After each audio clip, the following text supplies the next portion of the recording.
পাবদা মাছ আমার খুবই পছন্দের একটি মাছ।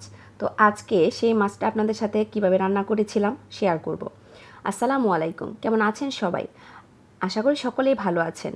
একটু বাইরে বের হয়েছিলাম, তো সেই ক্লিপটা নিয়ে রেখেছি। আমার খুব ভালো লাগছিল সেই ওয়েদারটা। বিকেলবেলার ওয়েদারটা না খুবই ভালো লাগে। যখন বাইরে যাই মাঝে মাঝে মনে হয় যে সব কিছু আপনাদের সাথে শেয়ার করি, সবই আসলে শেয়ার করা পসিবল হয় না সময়ের স্বল্পতার জন্য এবং সুযোগের স্বল্পতার জন্য। এখানকার যে সিনারিটা খুব সুন্দর কিন্তু। তো আমি কিন্তু খুব বেশি ক্লিপ নিতে পারিনি, যতটুকু নিয়েছি ততটুকু আপনাদের সাথে শেয়ার করলাম। বিকেলটা ছিল একদম সন্ধে সন্ধে ভাব, তো সেই জন্য সেই ওয়েদারটাই শেয়ার করলাম। তো যা রান্না করেছিলাম তার একটা রেসিপি আমি শেয়ার করেছি গতকালকে যা রান্না করেছিলাম। তো যাই হোক, এখানে আমি পাবদা মাছের যে ভুনাটা করেছিলাম সেটাই আপনাদের সাথে শেয়ার করছি কিভাবে রান্না করেছিলাম।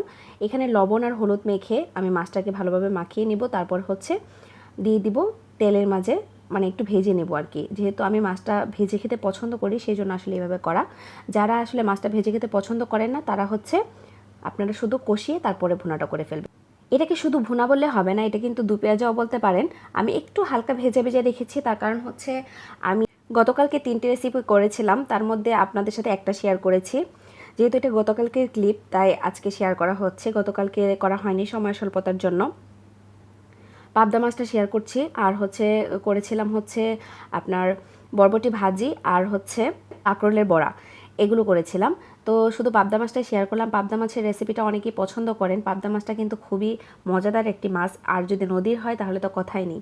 তো এই মাছটা কিন্তু একদমই নদীর মাছ, খেতে কিন্তু অসাধারণ হয়। এবং এই মাছটা ভাজার সময় কী পরিমাণ তেল যে বের হচ্ছিল, মানে এটা বলার মতো না। বোয়াল মাছ ভাজলে যেরকম তেল ফুটে না, সেরকম তেল ফুটছিল। তো যাই হোক, আমি আমার সারাদিনের কিছু কিছু জিনিস আসলে আপনাদের সাথে শেয়ার করি। কিছু আসলে শেয়ার করা পসিবল হয় না, তার কারণ হচ্ছে রান্নার যে আইটেমগুলো আছে সেগুলোই শেয়ার করি। আর ধরেন অন্য কিছু যদি হয় সেগুলো আসলে শেয়ার করার চেষ্টা করব, যেহেতু ব্লগটাকে নতুন করে স্টার্ট করছি সেই জন্য। তো যাই হোক, এখানে আমি পেঁয়াজটাকে ভেজে নিচ্ছি।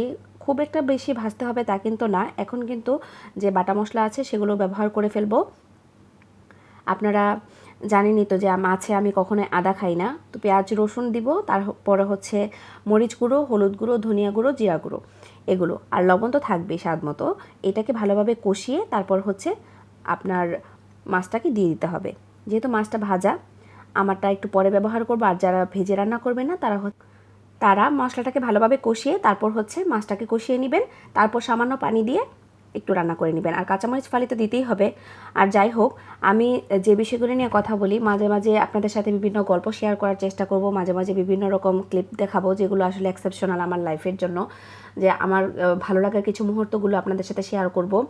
আপনারা যদি পছন্দ করে থাকেন এই ভিডিওগুলো, এই ধাঁচের ভিডিওগুলো আসলে, তাহলে কিন্তু আমি আগানোর সাহস পাবো। আর যদি বলেন যে না, আগের মতো করেই দিবেন, যেভাবে রেসিপি দিচ্ছিলেন সেভাবেই দিবেন, তাহলে সেভাবেই দিব। তো আপনারা কিন্তু কমেন্ট করে জানাবেন অবশ্যই। আর যারা আমার চ্যানেলটি সাবস্ক্রাইব করেছেন অসংখ্য ধন্যবাদ, আর যারা করেননি অবশ্যই সাবস্ক্রাইব করে দিবেন। আর পাশে অবশ্যই থাকবেন সব সময়, আমি কিন্তু আপনাদের পাশে থাকবো সব সময়। তো এখানে কিন্তু আমার মশলাটা কষানো হয়ে গেছে। মশলা কষানো হয়ে গেলে আমি দিয়ে দিয়েছি পানি। এই পানিটা ভালোভাবে ফুটে আসলে তারপর আমি মাছটা ব্যবহার করব, কারণ যেহেতু আমার মাছটা ভাজা অলমোস্ট অর্ধেক রান্না হয়ে গিয়েছে। তো সেই জন্য কিন্তু আগে কাঁচামরিচটা দিয়ে দিলাম, তারপর আমি মাছটা দিয়ে একটু জাল করে, মানে দুই পাশে একটু উল্টে দিয়ে তারপর নামিয়ে ফেলতে হবে। খুব বেশি সময় কিন্তু লাগবে না। আর পাবদা মাছটা কিন্তু এভাবে রান্না করলে অসাধারণ হয় খেতে। আর আপনারা যদি চান পাবদা মাছ কিন্তু ঝোলও করতে পারেন। আর আরেকদিন ইনশাল্লাহ চেষ্টা করব আপনাদেরকে পাবদা মাছের ঝাল, মানে তেল ঝাল করে খাওয়ানোর জন্য।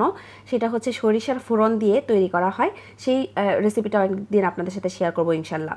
যদি এভাবে আপনাদের তৈরি করতে ভালো লাগে, আমার রেসিপিগুলো যদি ভালো লাগে আপনাদের, তাহলে অবশ্যই লাইক কমেন্ট ও শেয়ার করতে ভুলবেন না।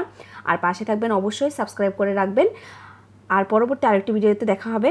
আল্লাহ হাফেজ।